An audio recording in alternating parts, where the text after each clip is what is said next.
This week, we wanted to chat all about how to act fast, think less, sit in the zone of analysis paralysis, which I think you and I, Farah, are like very familiar with. Mm-hmm.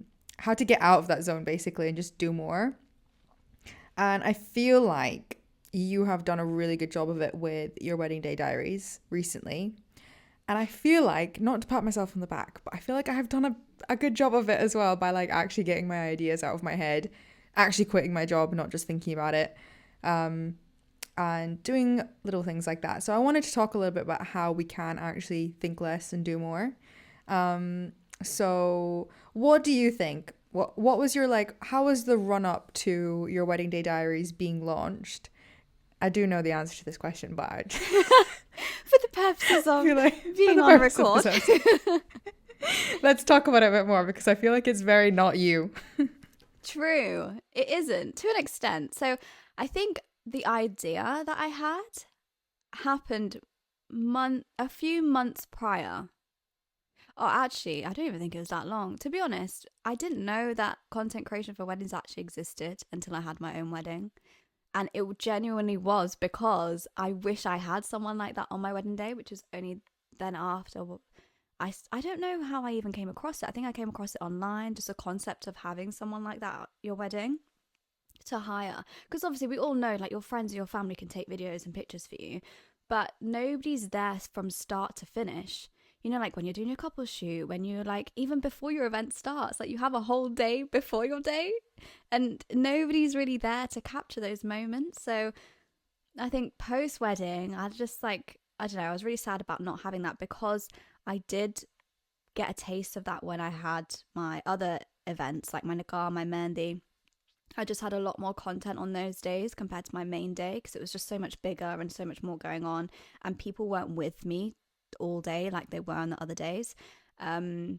So I had this like already like this proper passion for like just that in itself because didn't have it. So I definitely knew it was something that well I wanted, and then I kind of started to become familiar with the idea of other people actually do get hired to do that.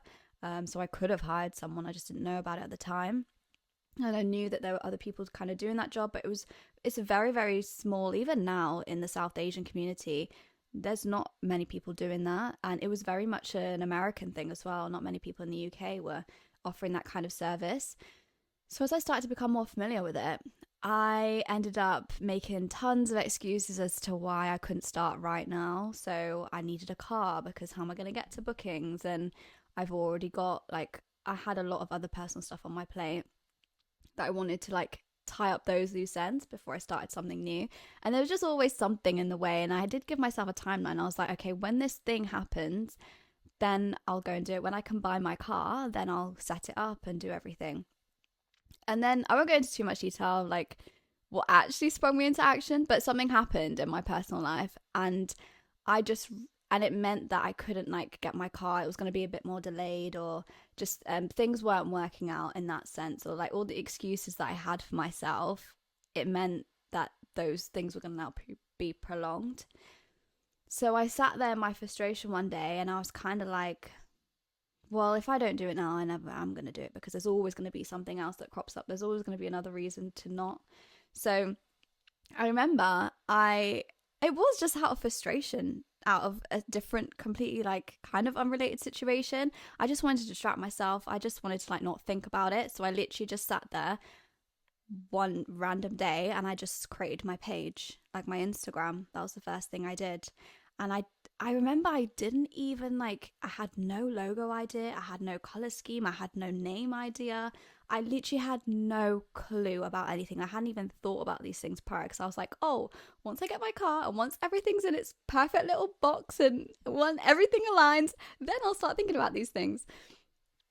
And then one day I was just like, started that whole process all in one go. So then I was like, looking on Instagram what names are already taken. Like when I was coming up with ideas, all the usernames were taken and I was getting really annoyed. So I had to like go through that whole process of finding a name for it. Then I just created a very simple logo on Canva. I was kind of in the mindset of like, I'm just going to start from the absolute bare minimum and I can change stuff later. Like, it doesn't have to be perfect right now. It doesn't have to be like the most amazing logo that's going to stick with me and that's going to be part of my brand forever. It's just going to be something that I can use now and work with. So I created the most basic logo of Canva. I remember it was literally a template and I just changed the letters on it. And then I stuck that as my photo. I created a bit of a bio. What else did I do? I think I also I started planning the video I was going to film to kind of like launch the fact that I'd started this. Actually, I can't remember if I'd actually filmed that prior. But in any case, I thought about a video that I would like launch to like actually launch the page so other people would know that this is a service that they can now book. So it kind of very much just happened like that. It was very just like off the cuff, and that is very unusual for me because, like I said, I'm typically the type to like need all their ducks in a row, need everything aligned, and need to know everything prior, and like really plan stuff out before I then start on a project. And this one did not happen like that at all. Like, it was the least planned thing I've ever done, but it was the most like rewarding as well because I grew like an entire business from scratch in basically a day. And then from launch, I think maybe I actually launched it a few days later, like actually posted to say, okay, this is a thing. And obviously it's something that I'm already interested in. I have a lot of experience in content creation. So it was very, very easy for me to just create the videos. Like, I really enjoyed creating all the, like the videos I started with, because obviously I didn't have a portfolio or like any customers yet. So I used all my own wedding videos, and I was like, this is why I wish I had a content creator. And this is like what would happen if you don't book a content creator, because I'd already gone through it myself. So I created all of that using what I could from my own events. And I've had so much fun because I was like creating, like, I was just trying to be a bit comedic with the captions and stuff in some of them.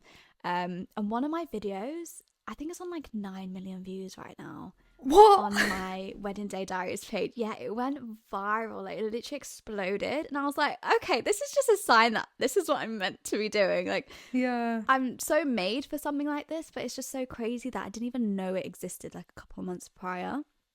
So when you like have an idea and you know that like you're very confident that you can like go ahead and provide a service or create a product or something like that, like you have that much experience and knowledge prior to use, there's no need to waste any time. There's no need to delay yourself or question your ability, or like the way I approached it was like, I'm just gonna try it out. Like, if it fails, then I can sack it off, but at least I'm distracting myself in this moment. I've got a new thing to do, and that was kind of my driving force. I just wanted something to like focus on. mm-hmm. And it paid off so well to the point where, like, oh my gosh, we had so many inquiries, I couldn't even cope with it so fast. And we were kind of still in wedding season a little bit, so it was very, very busy very quickly, and it just became this whole like huge full-time business thing for me. And it's just crazy to think that it all started just one day because I didn't get what I wanted. And I needed something to like channel my frustration into. But it just goes to show that I didn't need the car. Like, all those excuses that I told myself, I didn't need those things for me to actually make a successful business and make a business at all. So I think that's just like something to add to my portfolio of proof. Like, next time, if I have an idea for something, if something comes along and I'm like, I'm nanarring or like creating these excuses or barriers in my own head, I've got that to now look back on and be like, well, you did that. You didn't have the car. You didn't have half the resources you thought you needed. You still made it happen, and you made it a success. So that's like my main takeaway from that. Mm-hmm. Can we go back to like portfolio of proof? I don't know if you've said that before, but I really like that. Yeah, I really like that. I think building up your portfolio of proof, it just stays empty if you never actually act on your ideas, right? Mm-hmm. And I like how you reflected on like not needing a car and stuff, and then realized that it was just your brain's way of trying to be like, okay, we're on the safe side. We're on the side of like not having failed yet, or like not having to deal with the consequences of like public failure or anything like that if we just wait for the car. Yeah. It's like your brain's way of just like psychological safety being created. And I think I really relate to that because I've now on like reflection realizing when or why I haven't started a couple of the ideas that I wanted to start years ago. It's because I didn't want to have to like deal with like the failure of it or like have to change anything or like make it better, because in my head, if it's not at its best when I launch or when I start doing something, then it's an immediate failure, right? Which is obviously completely wrong. And I even reflect on like my YouTube channel, and I always like reflecting on this because when I started the channel, I don't know why, but with YouTube, like the big blocker was for 10 years for me was like overcoming cringe and like other people judging me. But when I actually started, I never really thought about like, oh my God, what is my entire channel going to look like? Like, what are the next 100 videos going to be about? What are the next like 100 thumbnails going to look like? What are my topics going to be? Are they going to be engaging? All this stuff. Like, I didn't think about that. But if I did, I literally never would have started because that is so overwhelming. And that's kind of like the same thing that I tend to do when I look to act on like my business ideas and stuff. Like, I immediately think about, okay, what do I have to do to try and make this successful? How is it going to make me, like, how is it going to financially free me? How is it going to take as little time as possible? And all of those things don't come on day one with your like your MVP. Like, they just don't happen. But that's not to say they won't happen. It's just more like I have really understood the value in having a crappy starting point that's real and out in the world versus something that's perfect that's in your head and is therefore not real. And I've done that so I quit my job earlier this year, but I quit because I really wanted to experiment and start with digital products because I have had so many ideas for them in the past and I've just never really done it. I've never been comfortable like putting things online for money and all that kind of stuff like that everyone is normally uncomfortable with. Like, I've just been more uncomfortable with it. And digital products is also like a very like loud online public thing, right? Like, when you sell something, it's like you're selling something online to the internet. That's like a limitless amount of people.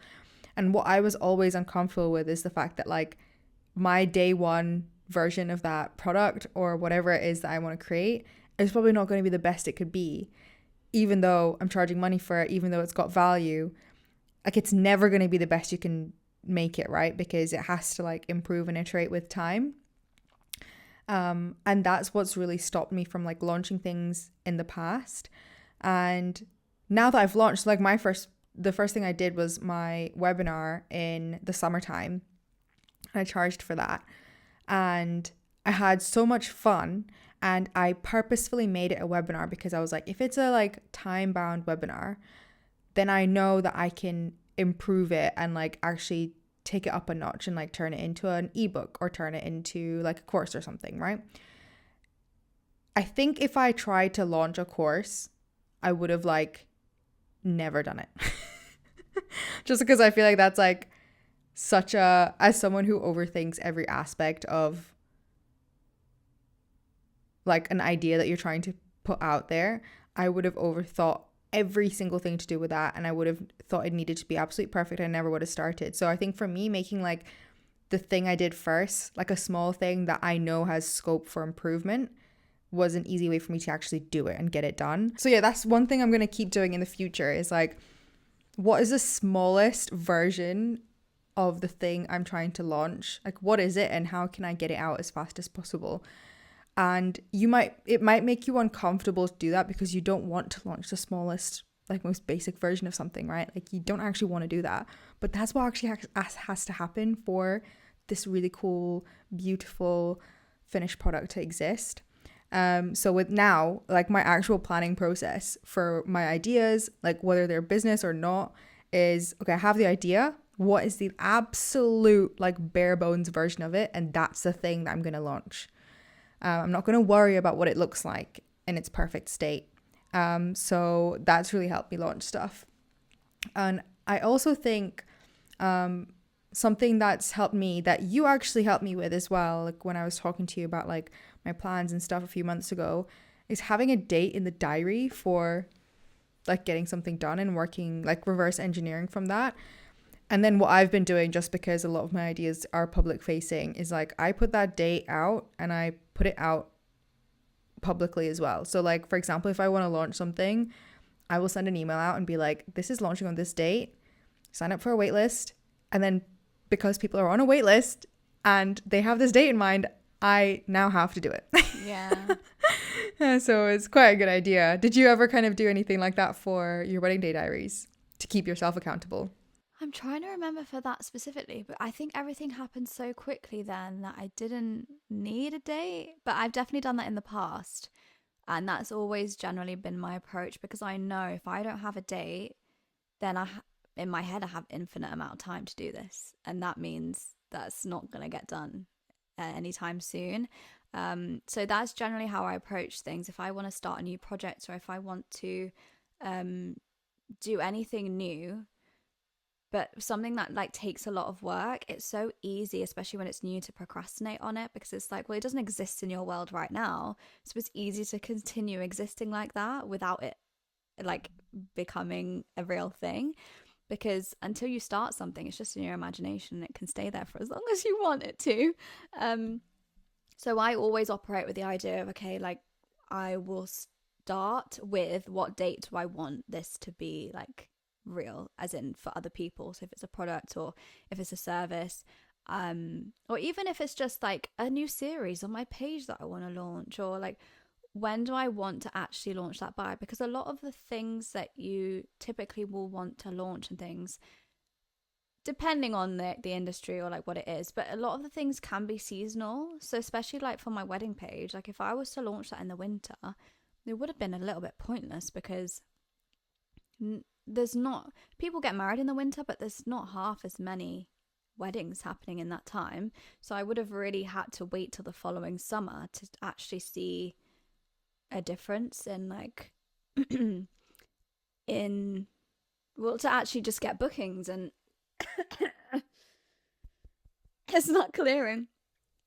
Yeah, I would have had to wait till next summer to actually get enough bookings for me to like learn from them and, you know, just understand my own business a bit better. Because I think the one thing you don't realize before you start something is, no matter how much you plan, no matter how much of a perfectionist and how much research you've done and how much work has gone into before launching, you are not going to be able to predict the experience and the feedback that you'll get, and there's just things that will come up that you can only learn at that point.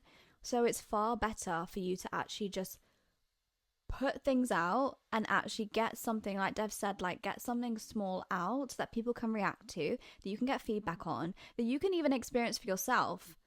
Like, oh, does this feel good? Like, is this something that I actually want to be doing and offering, or do I want to take all this back and like try something new? Like, it's almost as much for you to figure out, is this actually something I want to do long term, than it is for people to access whatever you want to offer them. And we're obviously talking about this in very much a business sense, but of course, like this could also apply to you having a new habit or anything in your personal life. Like you can definitely draw like parallels from this just to like improve your personal life, or, you know, self-development, or whatever it is that you want to change in your life or start doing. But from a business point of view, the best thing you can do is just start, because only then will you realize what you need to do to improve. You can't improve anything that doesn't exist because it's not there yet. So I think that's like the biggest like takeaway, especially, to be honest, even though like I don't know if I did all the right things, but I did the thing and I started. Even after that, I still learned these lessons, because I was like, okay, no, I actually learned so much and I didn't know this before. Like I didn't know this prior to starting, and I wouldn't have known had I not started. So I almost learned all these things, even having been that person that started and went through it, because it's just nature of the game. Like no matter how much I prepared in advance, I still think things would have cropped up for me that I wouldn't have realised would have been as much of an issue, or there's just things that I dealt with that I just wouldn't have known, because how can you know when it's not even the thing that you're dealing with right now? Like it's kind of impossible to guess absolutely every obstacle or everything that's going to come up in advance of that happening. So the best thing you can do, and actually a time saver for yourself, is start as early as possible, so then you can catch those things and then improve on them quickly. And then by the time you would have started this like perfect thing in your mind, you will already have an actual perfect thing in real life, because you will have made all those improvements by that point, and you won't be starting from scratch and then still learning these things as you go. Yeah. And I think the more I like take action on my actual ideas, especially in the last like 6 months, I have definitely become like an actual better entrepreneur. Like I think it is actually a skill to be able to act fast and not kind of dwell in analysis paralysis zone. And I was listening to a podcast with Cody Sanchez recently, and she was talking about how like with good entrepreneurs or like skilled business people, by the time, like what makes someone a highly skilled business person is that by the time you've had an idea and you're thinking about how to launch it in the perfect way and you're doing all the research and stuff, someone else has had the same idea, launched it, figured out what's wrong with it, and then moved on to their next one. Like they've already got the lessons, taken those lessons, and they're applying it to their next idea while you're sitting there trying to perfect something that's literally still in your head. And hearing things like that from people who actually are like super successful, and hearing that, okay, to get to their level of success, they created their own little book of lessons by just trying things over and over again and then applying what did and didn't work. That's really, I think, been insightful for me, because I've always, I think a lot of my hesitancy has just come from like, well, what do I do when something goes wrong? Like, it's embarrassing. I have to admit that I'm not good at this thing. I have a failure behind me, all these things. But those are all just like quite subjective things, right? Like, failures are only failures if you deem them failures. They are lessons. In business, failures are lessons. Having to own things that are quote unquote failures, that's literally, again, up to you. Like, I have actually, in the last 6 months, I've launched a couple things like to like email lists. I've launched things online that have flopped, and I've just taken them back and just not gone on with them because they flopped. Listen, and I know what lesson I took away from each of those things, and I applied them to my webinar and my ebook and things that actually have then gone on to do well. So I think being able to take ownership of things either going wrong or not going the way you intended them to go, and being able to actually change the perspective on those and see them and see the lessons in those, is a big skill as well. Because I think a lot of people hold shame and guilt, I guess, around like something going quote unquote wrong or not going the way you actually planned it perfectly in your head. And like the public accountability of it all. So that's like one big thing that's been like super life-changing for me. It's like I actually want to fail as much as possible now, because I want the lessons. Like, I don't want to be the perfect person with the perfect idea that keeps talking about it. Like, I want to be the person that actually has these things. Yeah. I can like show you I've done and like show you how haven't worked. So I think it's a big acceptance of those that's helped. Yeah, I think your point on failure as well. So there was a podcast that I was watching. I think it was Dr. K said it. And he said that, when it comes to confidence, like when you're not confident in something or when you're growing confidence, you don't grow or increase your confidence when you've achieved something, as people assume that you do. That's not what gives you the confidence boost. It's surviving failure that gives you a confidence boost, because you realize, oh, I've actually overcome this. So it's actually important for your own like self-growth and to become a more confident person to go through failure and come out the other side. And since I heard that, it really flipped my thinking on just the idea of going through failure. And like you said, like it's a far better position to be in to actually have gone through failure and overcome it than to not have even tried or started anything in the first place and just sit in this place of, well, I haven't failed anything. But you haven't learned anything or grown or even like given yourself a chance to succeed at anything either.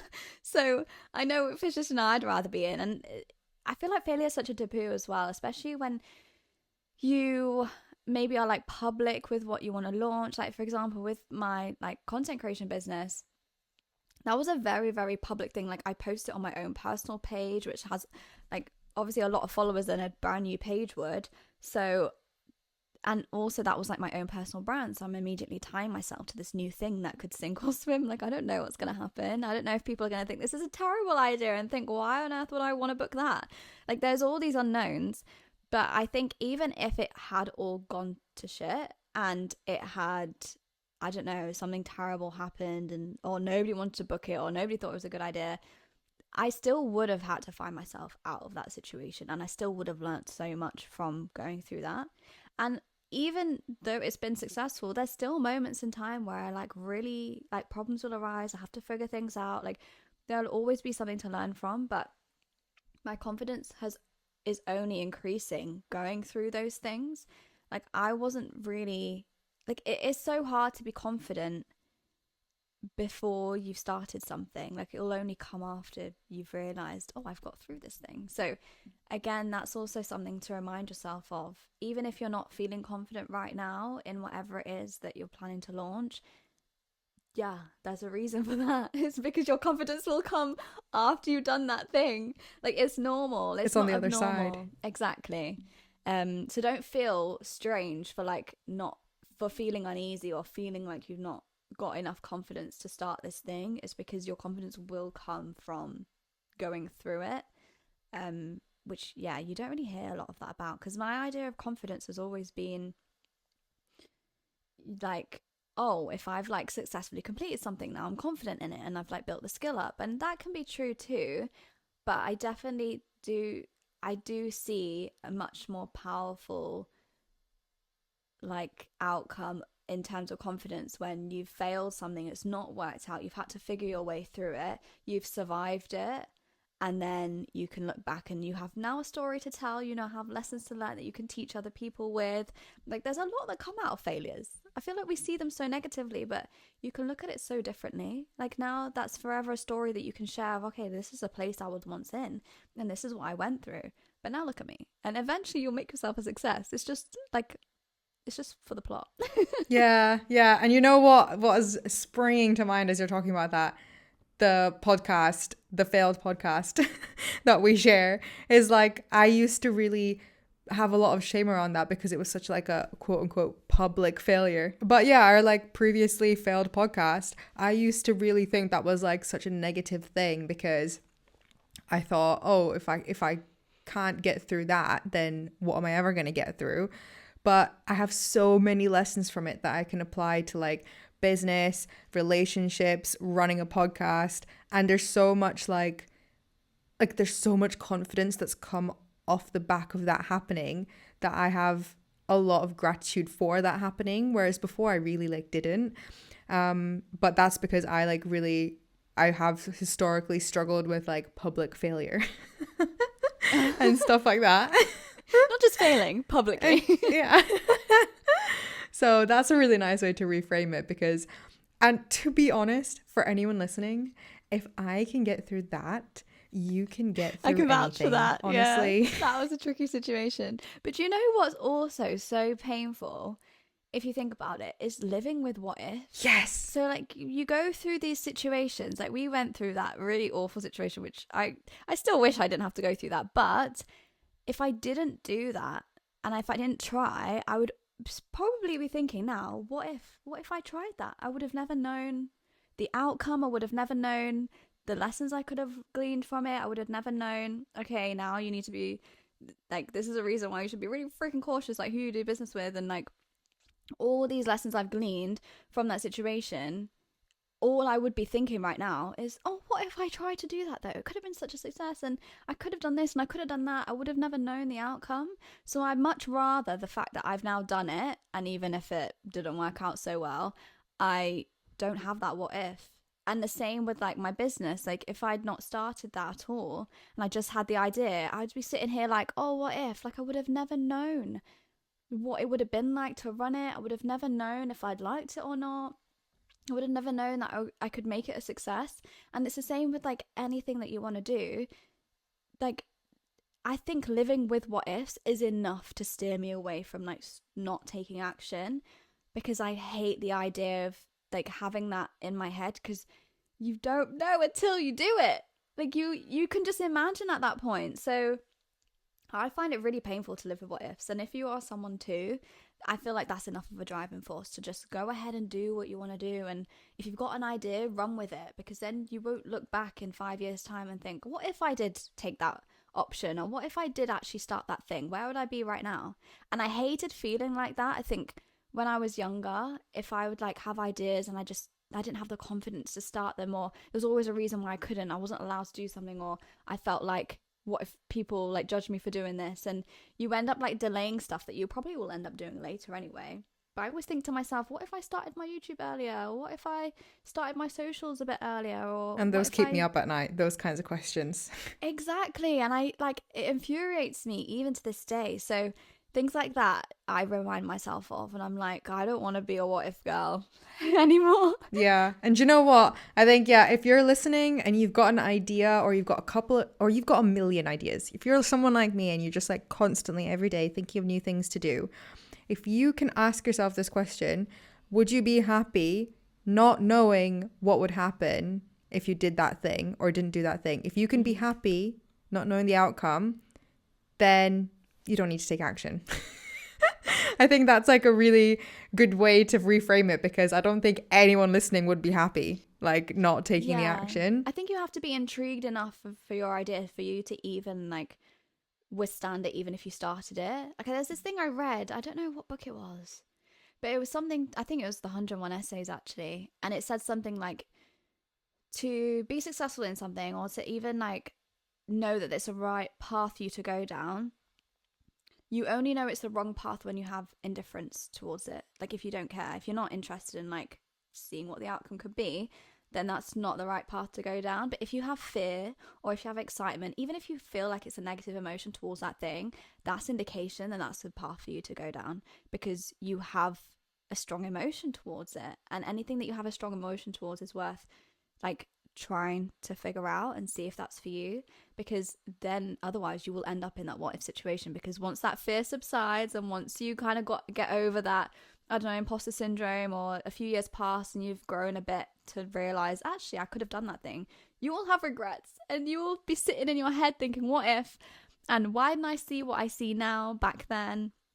So even if it's a negative feeling that you have, as in, I'm not saying like, you shouldn't do it if it's something dodgy, I don't know, but if it's a fear that you have, like, oh, you don't feel like you're qualified to do it, or you don't feel like you've got all the knowledge and resources that you think you need, go down that path anyway, because I'm sure you'll learn the lessons as you're going, but then you won't end up in a situation where you later on like regret not doing it, because if the intrigue's there, then that's already indication that you should be. Yeah, I completely agree with that. I think, yeah, if you don't care enough to care about the what if, then you don't care at all. Not for you. Yeah, it's not for you. I love that. Okay, well, we hope that episode was really motivational, and I hope we gave you a kick up the backside to go get your ideas done, because it is the end of 2024 at this point, and we're starting a new year, and we don't want anyone entering the new year with any feelings of what if I started this last year? Yeah. Or what if I, took this opportunity that I had last year?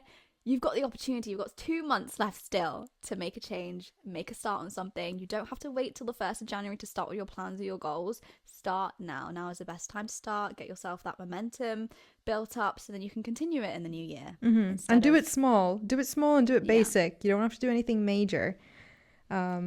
Baby steps. Baby steps. I think just, stick a toe out. Put a foot in the door. Just do anything you can to like not be right where you are. But you get the picture, that you guys get the gist of what we're trying to say. So we hope you enjoyed this episode.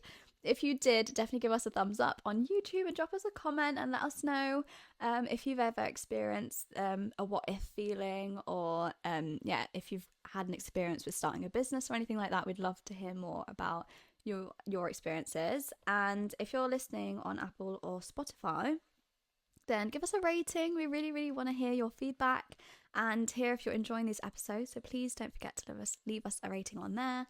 And with that being said, we'll catch you in the next episode. Bye, guys. Bye.